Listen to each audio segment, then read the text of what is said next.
Scott, about a decade ago, brought me, after we had written Sinister, he brought me Joe Hill's The Black Phone, which is one of his favorite stories. And I loved it, but it just wasn't right for us at the time. It just wasn't, there was a whole lot that needed to be added. It was a very small, compact story. We saw that it could be a movie, but it needed a lot of building out, and we didn't know exactly how to do that yet. And then fast forward years later, Scott and I are having a night where we're just talking about things, and he pitches to me the idea of doing a film about his childhood, about doing something about the resiliency of youth and how, how we as children kind of deal with some really awful things, and that forges us into who we are as adults, and asked me if I'd wanted to work on something like that.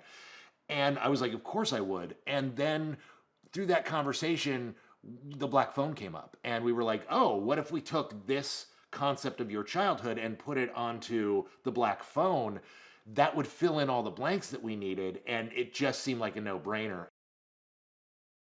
We wanted to tell a story that was about the resiliency of youth, meaning that Finney's childhood had to not be great. There had to be a lot of stuff, being picked on by bullies, having a drunken, abusive father, not a lot of hope in his life, but he still has hope. So why does he still have hope? Well, we created this relationship with him and his sister that is this very loving, affectionate relationship of two kids coming up in a bad home. They're single father. He's an alcoholic. He's working a lot. How do these kids cope? And how they cope is by being there for each other. The grabber is kind of a monolith in the film. We're not entirely sure who he is, where he comes from, why entirely he's doing what he's doing.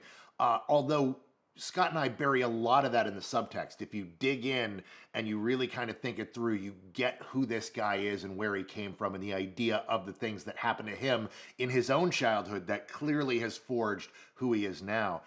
But the grabber is really just kind of this nightmarish guy who we never really get to see clearly. He's just the monster. And we wanted him to be the monster both in person that we would think about of him in the papers, how we would think about him in the legends. Scott has a very singular mind when he's shooting. He very much is in tune with the scene in a way that I don't see out of a lot of folks. I've worked with other directors, I've worked with a lot of people, and he looks at each scene and he's looking for what's missing and looking for how pieces work together.